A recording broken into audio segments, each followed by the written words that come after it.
CBSE world में आपका स्वागत है। तो आज हम डिस्कस करेंगे क्लास 10 सिविक्स का फर्स्ट चैप्टर जो कि है पावर शेयरिंग। उसके 2019 के अंदर जो बोर्ड के अंदर क्वेश्चन आए हुए हैं बोर्ड एग्जाम के अंदर उसको हम देखेंगे। तो 2019 के अंदर जितने भी अलग अलग सेट्स के अंदर क्वेश्चन आए थे इस फर्स्ट चैप्टर से पावर शेयरिंग वाले, उसको मैंने पूरा कंपाइल कर दिया है और हम देखते हैं कि कौन कौन से क्वेश्चन आए हुए हैं। इस तरह और वीडियोस आएंगी, यानी 2019 की आई है, 2018, 17, 16 और 2020 का भी अभी काम चल रहा है, उसकी भी आएगी। तो ईयर वाइज इस तरह आएगी और अलग अलग चैप्टर्स की, अलग अलग सब्जेक्ट्स की। अभी तो साइंस और सोशल साइंस पे फोकस है कि इन दोनों की लानी है, बाकी टाइम रहा तो और सब्जेक्ट की भी आएगी। ओके, तो मैं स्टार्ट करता हूं। पहले 1 मार्क्स के क्वेश्चन देख लेते हैं कि कौन कौन से क्वेश्चन अलग अलग सेट्स में आए थे, वो कौन से हैं। पहला क्वेश्चन है, how did the feeling of alienation develop among the Sri Lankan Tamils. तो जो श्रीलंकन तमिल थे उनके अंदर अलगाव की भावना कैसे पैदा हो गई। तो कई रीजन आपकी बुक में दिए हुए हैं। तो यहां जो आंसर लिखे हुए हैं मैं पहले आपको क्लियर कर देता हूं। ये जो आंसर लिखे हुए हैं ये सीबीएसई की तरफ से दिए गए हुए हैं, जो मार्किंग स्कीम के अंदर, यानी जो आपकी कॉपी चेक करता है बोर्ड के अंदर, उसको जो आंसर शीट दी जाती है जिससे देख के वो कॉपी चेक करता है, वो वाले आंसर हैं ये सारे। तो मैंने अपने से कुछ आंसर नहीं लिखा, इसमें वही आंसर है। तो बिल्कुल आप कॉन्फिडेंस रहिए कि यह आंसर बिल्कुल सही है। तो कई रीजन है, जैसे द लीडर थे of Sinhala community sought to secure dominance over the government by virtue of their majority. तो जो सिन्हाला कम्युनिटी के लोग थे वो चाहते थे सरकार में हमारा कब्जा रहे क्योंकि हम ज्यादा हैं, इस वजह से उनके अंदर अलगाव की भावना पैदा हो गई। तो एक रीजन ये हो गया। दूसरा, Sinhala became the only official language. Sinhala language को अकेले उसी को ऑफिशियल लैंग्वेज बना दिया गया था, तमिल को नहीं बनाया गया था, इसलिए उनको लगा कि हमको अलग कर दिया गया है। Sinhala applicant were preferred in university position and government job. तो उनको एडमिशन के टाइम और जॉब्स के टाइम सिन्हाला लोगों को ज्यादा आगे किया जाता था। Buddhism was made state religion through new constitution. और नया जो संविधान उन्होंने बनाया था उसके अंदर बुद्धिज्म को स्टेट का रिलीजन बता दिया था। जैसे अपने देश का जो रिलीजन है वो सेकुलर है, यानी कोई रिलीजन हमारे यहाँ स्टेट का नहीं है, देश का कोई धर्म नहीं है, देश सेकुलर है। लेकिन श्रीलंका ने क्या कर दिया था, बुद्धिज्म को बना दिया था। तो ये कई रीजन है, कोई एक रीजन आपको लिखने हैं, ठीक है। तो पूरा इस तरह लिखेंगे, ऐसा नहीं कि सीधा लिख दिए। The feeling of alienation develop among the Sri Lankan Tamil because, जैसे पहला रीजन आप लिखेंगे, the leaders of Sinhala community sought to secure dominance over the government by virtue of their majority, या कोई भी रीजन लिखेंगे। तो क्वेश्चन का ये हिस्सा कॉपी करते हुए और आंसर लिख देना है। ओके, तो अगले क्वेश्चन पे बढ़ते हैं। Explain the meaning of majoritarianism as practice in Sri Lanka. तो मेजोरिटेरियनिज्म के बारे में बताना है जो श्रीलंका के अंदर प्रैक्टिस की जाती थी, यानी जनरल वाला मेजोरिटेरियनिज्म नहीं बताना है, श्रीलंका के अंदर क्या हुआ था वो बताना है। तो क्या होगा, Sri Lanka government adopted some measure to establish Sinhala supremacy. Sri Lanka government ने कुछ ऐसे स्टेप्स लिए, कुछ ऐसे काम किए जिससे जो सिन्हाला बोलने वाले हैं उनको सुप्रीम कर दिया जाए, उनको और ज्यादा पावरफुल कर दिया जाए। जिसमें से दीज वर, या आप सिंपल लिखेंगे वन ऑफ देम वॉज, क्योंकि आपको एक ही लिखना है, यहां पर देख सकते हैं एनी वन रीजन, ठीक है, एक रीजन लिखना है। तो यहां दीज वर नहीं, आप लिख देंगे वन ऑफ देम वॉज, जिनमें से एक रीजन क्या था, यानी एक स्टेप जो उन्होंने लिया था वो क्या था, Sinhala was declare as only official language. तो ये चाहे आप लिख दें, या यहां से स्टार्ट करते हो यहां तक तो लिखना ही लिखना है। उसके बाद आप लिख देंगे one of the practice was, चाहे ये लिख देंगे यहां से या यहां से लिख देंगे Sinhala applicant were preferred in university position and government jobs, ठीक है, कोई एक लिख देना है। थर्ड क्वेश्चन है, why is power sharing desirable. क्यों चाहा जा रहा है कि पावर शेयरिंग होनी चाहिए। तो दो रीजन है, यहां पे भी देख सकते हैं, एनी वन, कोई एक रीजन लिखना है। Power sharing is good because it helps to reduce the possibility of conflict between social groups. इसलिए अच्छा है क्योंकि जो सोशल ग्रुप्स हैं, अलग धर्म जाति है, जिस वजह से भी ग्रुप बने हुए हैं देश के अंदर, उनमें झगड़ा ना होने पाए। दूसरा, power sharing is very spirit of democracy, यानी डेमोक्रेसी की आत्मा है पावर शेयरिंग। अगर यही नहीं होगा तो डेमोक्रेसी ही नहीं रहेगी। फोर्थ क्वेश्चन है, how is community government elected in Belgium. तो बेल्जियम के अंदर जो कम्युनिटी गवर्नमेंट थी उसको कैसे इलेक्शन, मतलब वो कैसे बनती थी। Community government in Belgium is elected by people belonging to one language community, Dutch, French और जर्मन। तो ये अलग अलग सरकार बनती थी, डच की अलग, फ्रेंच की अलग, जर्मन की अलग। तो जो डच की सरकार होती थी उसमें सारे डच वाले ही वोट दे सकते थे, फ्रेंच में फ्रेंच वाले ही वोट दे सकते थे, जर्मन वाले में सिर्फ जर्मन वाले ही वोट दे सकते थे। तो इस तरह सरकार बनती थी। Why did a civil war started in Sri Lanka. तो श्रीलंका के अंदर गृह युद्ध क्यों स्टार्ट हुआ था, यानी सिविल वॉर क्यों स्टार्ट हुई थी। तो पूरा आप लिखेंगे, civil war started in Sri Lanka because the democratically elected government, जो सरकार डेमोक्रेसी के जरिए बनकर आई थी, उसने क्या किया, adopted a series of majoritarian measure to establish Sinhala supremacy. तो उसने मेजॉरिटेरियन वाला काम किया, यानी सिल्हाना बोलने वाले देश में ज्यादा हैं तो उन्हीं की चलेगी, उन्हीं के पास पावर रहेगी। इसीलिए झगड़ा हो गया, भैया जिसको नहीं मिलेगी तो लड़ेगा ही कि हमको पावर क्यों नहीं दी, तो इसीलिए सारी लड़ाई हुई थी। How are Dutch and French speaking people accommodated in the community government in Belgium. तो जो डच बोलने वाले और फ्रेंच बोलने वाले थे उनको किस तरह से कम्युनिटी गवर्नमेंट के अंदर जगह मिली, यानी सिंपल आपसे यही पूछा जा रहा है कि कम्युनिटी गवर्नमेंट में उनका क्या हिस्सा है। तो भैया अपनी कम्युनिटी को वोट दे सकते हैं, यही है community government is elected bye, वही वाला रीजन जो हमने इससे पहले दिया था, अभी कुछ क्वेश्चन पहले, वही वाला रीजन आपको लिखना है कि जिस कम्युनिटी के आप हो उसी को आपको वोट देना है। तो आपकी सरकार बनेगी तो आपकी पावर हो जाएगी, तो आपको जगह मिल जाएगी पावर के अंदर। Name the country where ethnic struggle led to the violence and revolt in 1956। तो 1956 के अंदर कौन सा वो देश था जहां झगड़ा वगैरह शुरू हो गया, तो वो आपका श्रीलंका था। Name the country where constitution was amended 4 times so to accommodate the regional differences and culture diversity. कौन सा देश था जहां 4 बार संविधान बदला गया था, तो वो बेल्जियम था। बेल्जियम वाले ही तो सुधार करना चाह रहे थे, श्रीलंका वाले तो सुधार ही करना नहीं चाह रहे थे, वो चाह रहे थे कि एक कम्युनिटी यानी सिन्हाला वाले ही सारी पावर रख लें। बेल्जियम वाले थोड़ा अच्छा काम कर रहे थे, तो इसीलिए उन्होंने अपना संविधान 4 बार बदला था।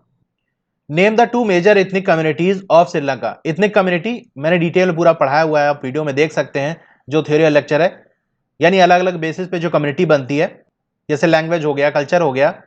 तो श्रीलंका के अंदर क्या था, लैंग्वेज की बेसिस पे लोग बटे हुए थे।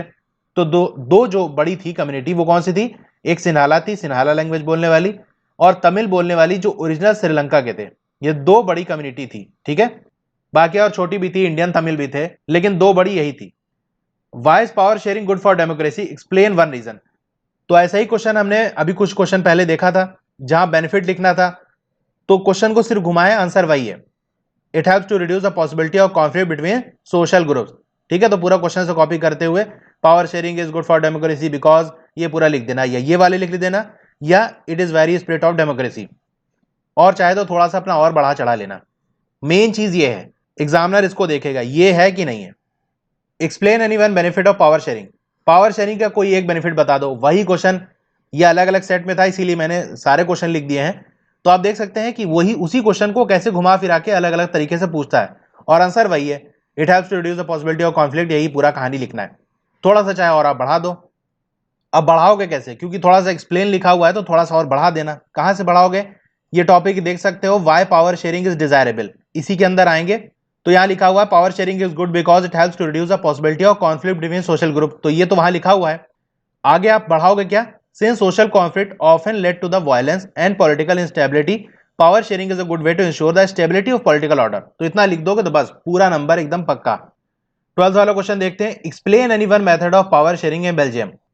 तो बेल्जियम के अंदर पावर शेयरिंग कैसे हुई थी, तो जो आपके बेल्जियम का मॉडल था उसमें 4 पॉइंट से किसी एक पॉइंट को आपको एक्सप्लेन कर देना है। तो देख सकते हैं आंसर शीट में भी यही लिखा हुआ है, equal representative of Dutch and French speaking minister in the central government, या ये वाला पॉइंट लिख देना, या many power of central government have been given to the state government, या वो कम्युनिटी गवर्नमेंट वाला लिख देना। तो 4 पॉइंट है, कोई एक लिख देना है। तो एक्सप्लेन करना है, तो एक्सप्लेन कैसे करेंगे, तो यहां आएंगे आप एकोमोडेशन इन बेल्जियम वाले टॉपिक के अंदर। तो मान लो आपको पहला वाला पॉइंट लिखना है, तो आप ये पूरा पॉइंट लिख देना, constitution prescribe that number of Dutch and French speaking minister shall be equal in the central government, some special laws require the support of the majority. ये पूरा पॉइंट जहां तक है उतना लिख देना। तो एक्सप्लेनेशन में ये काफी है इतना। Why was an act passed in 1956 in Sri Lanka to recognize Sinhala as the only official language? तो 1956 के अंदर श्रीलंका के अंदर ये एक्ट क्यों पास किया गया था कि खाली सिन्हाला को ही ऑफिशियल लैंग्वेज बनाया जाएगा, यानी स्कूल कॉलेज के अंदर सरकारी काम के अंदर सिर्फ सिन्हाला यूज किया जाएगा। तो ऐसा क्यों किया गया था, तो उसका आंसर है based on preferential policy that favoured Sinhala. तो वहां पर जो पॉलिसी चल रही थी ना कि सिन्हाला बोलने वालों को ही सारी पावर देनी चाहिए, उन्हीं की चलनी चाहिए, उन्हीं की लैंग्वेज, उन्हीं के धर्म को प्रमोट करना चाहिए, इसी वजह से ये एक्ट पास किया गया था, क्योंकि गवर्नमेंट पे दबाव था, मेजॉरिटी वाले सिन्हाला थे, और अगर ये काम ना करते तो उनकी सरकार गिर जाती। तो यही सब एक्ट इसीलिए पास हुआ था। Explain the major repercussion of passing Sinhala as the only official language in Sri Lanka 1956।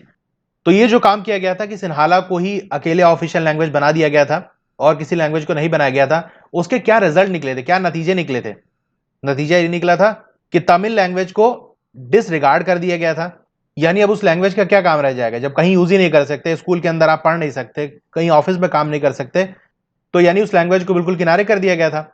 और जो सबसे मेन रीजन है, और लिखना तो यही वाला लिख देना, feeling of alienation among the Sri Lankan Tamil, जो श्रीलंकन तमिल थे उनके दिल के अंदर ये अलगाव की भावना पैदा हो गई। उनको लगने लगा कि हमको यार बिल्कुल अलग अलग कर दिए हैं, और ऐसा लग रहा है कि हम एक देश में रहने के बाद भी हम देश के है ही नहीं है, हमारा कुछ सुनी नहीं रही बात। अब एक्सप्लेन करना है तो थोड़ा सा और बात लिख देना, जैसे यहां तक लिखा हुआ है feeling of alienation among Sri Lankan Tamil, आगे लिख देना they felt that none of the major political parties led by Buddhist Sinhala leaders was sensitive to their language and culture. तो बस इतना लिख देंगे, एक्सप्लेनेशन में काफी है। बाकी मेन पॉइंट यही है, ये एग्जामिनर जो होता है, जो कॉपी चेक करेगा, उसको ये पॉइंट दिखेगा, तो इसी को, इसको तो लिखना, ये लाइन तो लिखनी ही है, और आगे थोड़ा सा बढ़ा देंगे तो एक्सप्लेनेशन भी हो गया। अब सारे सेट के अंदर तो 1 मार्क्स का था, एक सेट था जहां 5 मार्क्स का था, तो उसको हम देख लेते हैं। इसमें था compare the situation of Belgium and Sri Lanka considering their location, size and cultural aspect. तो आंसर शीट के अंदर पॉइंट वाइज लिखा है, लेकिन मैं आपको रिकमेंड करूंगा पॉइंट वाइज मत लिखना। तो कैसे लिखेंगे, ऐसे कॉलम बना देना, यहां श्रीलंका लिख देना, यहां बेल्जियम लिख देना। 3 केसेस पे आपको डिवाइड करना है, एक लोकेशन वाला, तो अब यहां लोकेशन लिखना, ठीक है, लोकेशन लिख देना, और यहां पर भी लोकेशन लिख देना। उसके बाद 1 पॉइंट डालना, और 1 पॉइंट में बेल्जियम का लिख देना और श्रीलंका का लिख देना। जैसे बेल्जियम में लिखोगे Belgium is located in Europe, और श्रीलंका वाले में लिखना Sri Lanka is located in south Asia, या लिख देना, जब कॉलम बनाओगे तो लिख देना it is located in south Asia, ठीक है। तो लोकेशन हो गया। अब साइज की बात करेंगे तो यहां लिख देना साइज। अब पॉइंट नंबर 2, यहां भी लिख देना साइज, और यहां पर भी पॉइंट 2, ठीक है, यहां साइज लिख के अब 2 पॉइंट में क्या लिखेंगे, यहां पॉपुलेशन हो गया। Belgium has population of little over 1 crore, 1 crore से थोड़ा ज्यादा है वहां की, और श्रीलंका के लगभग 2 करोड़ है। फिर तीसरा क्या है, कल्चर, तो आप यहां कल्चर वाले लिखोगे, यहां पर भी कल्चर लिखोगे। उसके बाद आपका 3, 4 और 5 कल्चर के अंदर आएगा। इस तरह साफ साफ आप लिखेंगे तो आपको पूरे मार्क्स मिल जाएंगे। तो कल्चर के अंदर कौन से पॉइंट है वो भी हम देख लेते हैं। कल्चर के अंदर आप लिखेंगे in Belgium 59% people live in Flemish region, ये पूरा मैंने पढ़ाया हुआ है, तो यहां तो एक्सप्लेन करना नहीं, बस आपको बताना ही क्वेश्चन कैसे आया है। और डच वाले आपका 40% है जो वेलोनियन के अंदर रहते हैं, सॉरी ये वेलोनियन वाले में ये फ्रेंच रहते हैं, ठीक है, 40% वेलोनियन में रहते हैं और फ्रेंच बोलते हैं, 1% आपका बेल्जियन बोलते हैं। श्रीलंका के अंदर 74% सिनालीज हैं, 18% तमिल है, तो ये लिख देना। 4th पॉइंट में French speaking community are relatively rich हैं, जो फ्रेंच बोलने वाले हैं वो ज्यादा अमीर हैं और पावरफुल हैं। श्रीलंका की बात करें, जो सिन्हाला भाषा बोलने वाले हैं वो बुद्धिस्ट हैं और वो पावरफुल हैं। 5th वाला पॉइंट है in Belgium Dutch speaking people are numeric majority, Belgium के अंदर डच बोलने वाले देश में ज्यादा हैं, और श्रीलंका की बात करें तो सिन्हाला भाषा बोलने वाले ज्यादा हैं। और 6 पॉइंट चाहो तो लिख देना, चाहे ना लिखना, 5 काफी है, ठीक है। Any 5 point to be explain, तो कोई 5 लिखना है, थोड़ा सा और कुछ बातें और लिख देना, थोड़ा बड़ा कर देना, वो तो मैं बताऊंगा कैसे कॉपी में लिखना है। जब टॉपर्स के आंसर शीट दिखाऊंगा कि टॉपर कैसे लिखते हैं, तो वहां ये चीजें क्लियर हो जाएंगी। अभी आपको ये सारे पॉइंट याद रखने हैं क्वेश्चन के अंदर। देखिए क्वेश्चन के अंदर अटेम्प्ट करने में 2 चीज होती है, एक क्वेश्चन की मेन चीज जो होनी चाहिए, मान लो आंसर नहीं लिखे और कहानी लिख दिए 2 पेज, तो एक मेन चीज है जो आपको याद होनी चाहिए, और उसके बाद तो अपना थोड़ा सा आदमी ऐड करता है, ठीक है, उसको थोड़ा बड़ा करता है, वो एक दूसरी चीज हो गई, लेकिन मेन पॉइंट्स ये हैं जो आपको याद रखना है। अब हर क्वेश्चन के लिए पूरा 2-2 पेज तो याद करके जाओगे नहीं, तो ये पॉइंट्स आपको सिर्फ याद रखने हैं। फिर एक और क्वेश्चन आया था 16th वाला, how is the idea of power sharing emerge. तो ये पावर शेयरिंग का जो आइडिया है वो कैसे उभर कर सामने आया, कैसे इमर्ज हुआ था। तो पहले ही वाला आंसर देख लेते हैं। Idea of power sharing emerge, the idea of power sharing emerge has emerge in opposition to the notion of undivided political power. तो जो अनडिवाइडेड पॉलिटिकल पावर थी, जो राजा महाराजा मस्त लेके बैठे हुए थे, उन्हीं खिलाफ ये शेयरिंग वाला मामला आया कि सारी पावर राजा लेके बैठा है, बिल्कुल शेयर ही नहीं कर रहा है, तो इसीलिए ये आइडिया पावर शेयरिंग का है। फॉर एग्जाम्पल, कोई आपको एक थप्पड़ मारे तो आप घुमा के उल्टा मारोगे उसके एक थप्पड़। अब मैं पूछूं कि तुमने उसको क्यों मारा, तुम कहोगे उसने मुझे मारा। तो पावर शेयरिंग का आइडिया क्यों आया था, क्योंकि पावर सारी राजा लेके बैठ गया था, इसीलिए कहा कि भैया हमको भी दो, जनता ने कहा हमको भी पावर दो कि तुम ही लेके बैठे रहोगे, तो आइडिया यहां से निकल कर आया। अब क्वेश्चन का अगला पार्ट क्या है, explain different forms that have come common arrangement of power sharing. तो जो different forms of power sharing के अरेंजमेंट है, जो कि पूरा एक टॉपिक है आपके बुक के अंदर, फॉर्म्स ऑफ पावर शेयरिंग का, वही पूरी कहानी लिख देना है, जितना लिख सको लिख देना। अब ऐसा नहीं कि 10 पेज लिख देना, ठीक है, 2-3 पेज इतना लिखना है, ठीक है, नहीं तो लिखते चले गए बस एक ही क्वेश्चन के अंदर पूरी कहानी लिख डाले, तो ऐसा नहीं करना है, ठीक है। तो पहला पॉइंट में आप लिखोगे power is share among different organs of the government such as legislature, executive और जुडिशरी। तो भैया देखो ये 4 पॉइंट है, ये पूरा आपकी बुक में दिया हुआ है, अच्छे से आप पढ़ लेना और जितना मटेरियल आप माइंड में अपने बिठा सकते हो उतना याद कर लेना और उतना एग्जाम में लिख देना। तो ये देख सकते हैं फॉर्म्स ऑफ पावर शेयरिंग वाला टॉपिक है। आपका पॉइंट स्टार्ट यहां से होगा। पहला point, power is shared among different organs of government. ये जो आपका बोल्ड लेटर से लिखा हुआ है ब्लैक में, ये पॉइंट तो आप लिखना ही लिखना, ठीक है। और ये लेजिस्लेचर, एग्जीक्यूटिव, जुडिशरी, ये स्टार्टिंग के कुछ पॉइंट या जो मेन है उसको तो आपको लिखना ही लिखना है। तो ये पूरा इस पैराग्राफ के अंदर जितना हो सके, जितना आप याद कर सको और जितना अच्छे से आप इसको एक्सप्लेन कर सकते हो उतना कर देना। फिर दूसरे पॉइंट में आप लिखोगे power shared among government at different level. तो इसको चाहो तो आप जब लिखना तो सेकंड पॉइंट के अंदर तो ये लाइन को अंडरलाइन कर देना कि among government at different levels. जैसे एक पूरी इंटायर कंट्री के लिए गवर्नमेंट होती है और एक प्रोविंशियल और रीजनल। फिर जो चाहे यहां से कहानी अपना लिख देना, ठीक है। इसी तरह आपका थर्ड पॉइंट है अमंग डिफरेंट सोशल ग्रुप्स, और इसके अंदर लिख देना कुछ कहानी। फिर ये आपका फोर्थ पॉइंट है। तो यही सारे पॉइंट है जो आपको लिखना है और इसी को एक्सप्लेन कर देना है। ओके, तो 2019 के अंदर ये इतने क्वेश्चन थे जो अलग अलग सेट्स के अंदर इस फर्स्ट चैप्टर पावर शेयरिंग से आए हुए थे। तो आपको वीडियो कैसी लगी कमेंट करके जरूर बताइए। अच्छी लगी हो तो लाइक जरूर करिए और अपने दोस्तों में से शेयर करिए। बहुत मेहनत से ये बनाई गई है, एक एक क्वेश्चन को अलग करना, चैप्टर वाइज अलग करना, और इतने सेट्स के अंदर, यानी आप समझ सकते हैं एक ईयर के अंदर करीब 15 पेपर्स थे, उसके अंदर एक एक क्वेश्चन को अरेंज करना बहुत मुश्किल काम था। तो अगर आपको थोड़ी सी भी वीडियो अच्छी लगी हो तो आप इसे जरूर शेयर करना और लाइक जरूर कर देना। मैंने फेसबुक पेज बनाया है, उसका लिंक आपको नीचे मिल जाएगा, वहां से जाकर भी अपने फ्रेंड्स में शेयर कर सकते हैं। डायरेक्ट आप यहां से भी व्हाट्सएप ग्रुप वगैरह में शेयर कर सकते हैं, ठीक है। शेयर जरूर करना और अगर आप चैनल पे नए हैं तो चैनल को सब्सक्राइब कर लीजिए। Okay, thank you.